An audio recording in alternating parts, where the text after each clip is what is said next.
SpongeBob is now 26 years old, and boy is it starting to show. I mean, to be honest, it's kind of become the kids' version of The Simpsons here. And by that I mean, it was one of the most popular cartoons in the world at its peak, which has only grown into a curse as that level of success led its corporate overlords to never letting the series die. This is nothing new. Every IP under the sun is franchised into the ground nowadays, but both SpongeBob and The Simpsons are different to a lot of those because they are still technically the same series still running to this day.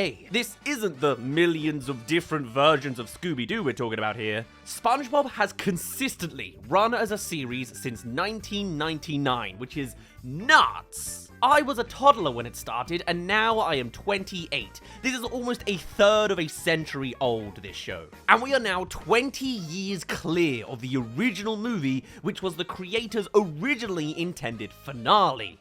And yet, now we have two SpongeBob movies coming out this year. The 5th and 6th movie of the franchise. And honestly, after the Sandy Cheeks movie, I would have guessed that both of these would be awful. When I saw that movie last year, I was more convinced than ever that they should really rest the SpongeBob franchise. It is possibly the worst piece of SpongeBob media I have ever seen. It had all the hallmarks to be shockingly bad, and yet even still it surprised me with its low quality. Each terrible thing matched my expectations from Nickelodeon at this point. This series that began with that nautical nonsense appeal where every gag was so left field and unpredictable has now become an exhausting, predictable formula. The Sandy Cheeks movie was just the latest spin on the core structure of the first movie. Something's taken, two characters go on a road trip to retrieve it, live-action villain shows up. Formula. Not to mention this being one of the latest spin-off projects, which as a very concept is one of those things that Steven Hillenburg never wanted of his characters. And of course, even after his passing, I guess Paramount just do what they want. Camp Coral away. However, then they did something I kinda just didn't want to happen. Certainly doesn't help this narrative. They made a spin-off movie that I actually really liked. The Plankton movie was a damn good SpongeBob movie, and definitely the best we've seen since that original movie. And the fact that the voice of Plankton, Mr. Lawrence, was the one who actually wrote and produced this movie, added that extra bit of authenticity that SpongeBob has been lacking for some time now. Even before Hillenburg's passing, SpongeBob had started to morph into Nickelodeon's Mickey Mouse, feeling like more of a corporate mascot that had left his anarchic beginnings. So having that sense of authorship from someone who's worked with the Plankton characters since the beginning absolutely played a big part in its overall quality. No one does understand that character better than him. And it's also important to note that he was already an experienced screenwriter, and making the guy who plays the character into the director doesn't always end up as the greatest idea. But it was good. It still hasn't got me optimistic for The Search for Squarepants or anything, as we don't have the same assurances creatively on that project. Sure, I guess people from the series are involved, but so were they on Sponge on the Run and all the rest of it. A movie that this feels like it's more connected to. More so than the 2005 movie, anyway. It's just gonna be another Nickelodeon special of let's cover our shortcomings with a cool art style. If anything, it's almost made worse after they announced their attempt at a Smurfs movie featuring influencer Smurf. Makes me feel like Squidward's gonna be a Bitcoin bro in this next movie or something. And that's the thing.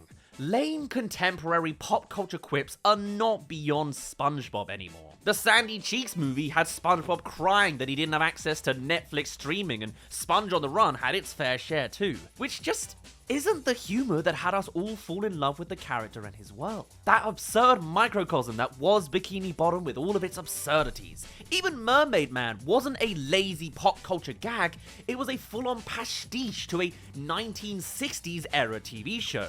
Not exactly modern commentary going on there. Particularly in the Sandy movie, it really exposed me to that idea of them relying on the voice performances to completely cover up the fact that they are playing fast and loose with the characterizations now. In the Sandy movie, SpongeBob frequently behaves like Patrick, as that's his role for Sandy. I know they're not miles apart character-wise, but I'd wager that there is a clear difference between SpongeBob's blind optimism and naivety, and then Patrick's next-level stupidity. That was my general take on that movie's form of the core SpongeBob characters. They were exercising different personality traits with the same voices. Mind you, they still seem to not have the same voice issues as The Simpsons. I personally don't get distracted by any age in the voices here, so that's nice. And to be fair, SpongeBob is a full 10 years younger than The Simpsons, so there's that too. Hey there, you're halfway through. Come along and subscribe. Thank you very much.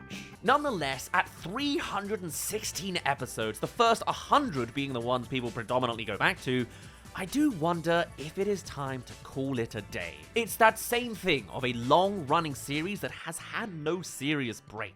On the contrary, it's still going whilst 2 spin-offs are also leeching off of it. And movies, and spin-off movies. I've personally not watched anything post-2008 SpongeBob beyond the movies, and unless I'm wrong, I think that goes for a lot of people who like SpongeBob. The only other modern exposures I have is seeing random YouTube SpongeBob theories, and then I learn that Krabs walked into a tunnel once. You know, that's about it. I'm sure kids still catch it on Nick because it's on, but even then, that seems to be an outdated viewing habit now. Are they actively choosing to watch it on streaming? Well, actually, yes. Yes, they are, and in a big way. The show has a global outreach of 100 million viewers per quarter, or 400 million views a year by that logic. So whilst it's arguable whether it has the cultural relevance it once had, it is still being watched by over 100 million people. So the show's popularity is far away from Bikini Rock Bottom, but all the same, it feels like they will just keep this franchise plowing on until it does hit that rock bottom. They will keep going with this series until the character tanks. And that's the thing with big IP. If it's good, they're not allowed to end it if it's good. You've got to run that thing into the ground, and I think SpongeBob's at least knee-deep at the moment. Which is why I think it's just time to end the damn thing. But how do you do it? Bit late to end it with the movie that's less than a year away, but maybe a movie in general would be a great opportunity for a sign-off point. The original movie is both canonically the character's finale, as well as the creator's intended finale as well. Yes, that does mean that the intended finale was 20 years ago. That's how it goes. I definitely think that kind of approach could work to round out, say, The Simpsons with their long-awaited Simpsons movie sequel. However, SpongeBob has done so many movies now that maybe an actual dedicated series finale would be a more interesting play. They've made a movie seem like it's not enough at this point. I mean, they couldn't do it like a normal episode, I guess, just 10 minutes then out. Though I do quite like the idea that they just end on a normal day, but a really solid SpongeBob episode. However, I could also see a half-hour special. If they really wanted to be definitive on it as well, you could even go beyond the events of the first movie and have SpongeBob managing the Krusty Krab 2. Maybe Krabs finally retires and hands him the whole franchise. Make it as funny and wacky as the golden age of the show, but maybe just have that extra intrigue of moving the story forwards in a show that has otherwise always just started afresh every episode. I think that a finale that has the characters experiencing a plot line of change in the finale that the viewers are also experiencing with the show ending always hits that perfect, bittersweet spot you want from an ending like that. In lighthearted shows, anyway. I'm not expecting that sort of sentimentality out of something like Game of Thrones, you know? Let's check in with the various members of the SpongeBob gang one more time, leave it in its own way open-ended with a new direction of lifestyle as things have changed for them all,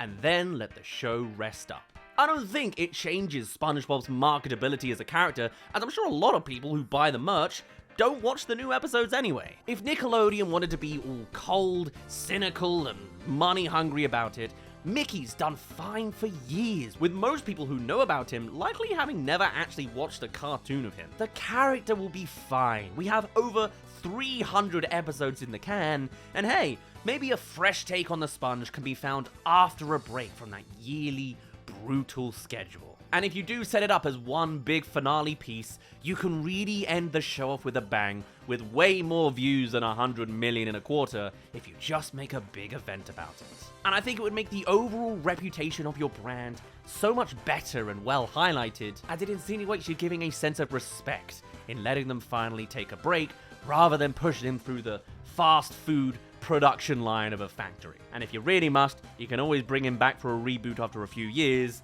but at least you gave him a few years, you know? That's at least my 2 takes on it. Maybe with the new Plankton movie having a solid direction and idea, maybe that's the reboot idea of itself. Maybe you can breathe new life into the series, keep it going with a authenticity that's been missing for 2 decades. But hey, let's be honest, this is Paramount and Nickelodeon. We ain't ever gonna see something like that. For now, though, I'm gonna end it off there. My name's been Daz. Thank you very much for reaching the end of this video. Do tell me your thoughts on the SpongeBob series. How would you end it? Would you want a reboot? I'd love to hear all your thoughts and more. And I shall see you all in a little bit. Bye-bye.